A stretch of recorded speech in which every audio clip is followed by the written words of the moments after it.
Jadi zaman Mehmet Chalabi ni lah dia upkan balik, dia susun dan restructure balik semua benda. So pada zaman dia ni tak ada sangat perluasan kuasa. Sebab apa, pada waktu tu yang lebih penting adalah internal affair. Jadi kerja dia adalah rearrange, restructure, consolidate balik kekuatan dalaman. Pada waktu tu dia uruskan balik administration, ketenteraan dan sebagainya. So kalau kita nak tengok antara hasil tinggalan pada zaman Sultan Mehmet Chalabi, kita boleh pergi ke Bursa di satu kawasan namanya Yeşil Cami ataupun Green Mosque ataupun Masjid Hijau yang dibuat pada zaman Sultan Mehmet Chalabi.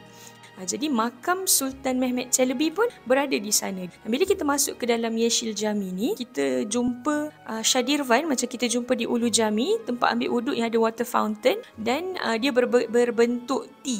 Kalau kita tengok architecture masjid zaman awal-awal Turki Uthmani, dia banyaknya berbentuk T. Di bahagian hadapan adalah ruang solat, di bahagian kiri dan kanan adalah tempat untuk melakukan pentadbiran. Shadirvan di tengah-tengah, water fountain di tengah-tengah, ada kala dia menjadi tempat ambil wuduk.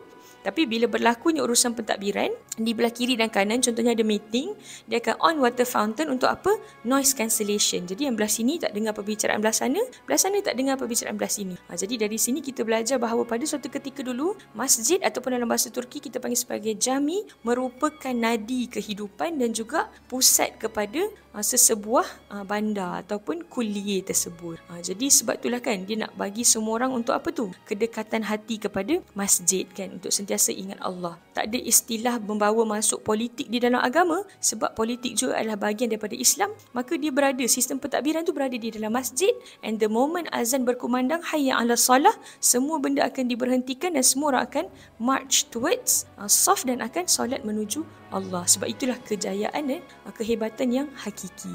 Antara benda yang menarik juga di Yeşil Cami yang dibuat pada zaman Sultan Mehmet Chalabi yang kita cerita tadi, kisah dia serba sikit, adanya macam hole ataupun lubang-lubang yang pada zaman dulu dia digunakan untuk sistem infak.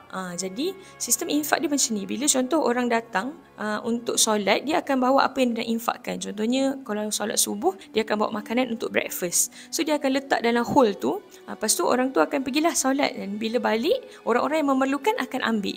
Jadi dia nak menjaga keikhlasan lah. Yang menerima tak tahu siapa yang bagi. Macam itulah. Antara yang menarik juga di Masjid Yeşil Cami ni ataupun Masjid Hijau ni adalah di situ pernah adanya seorang Bilal yang boleh mengazankan dengan 5 cara.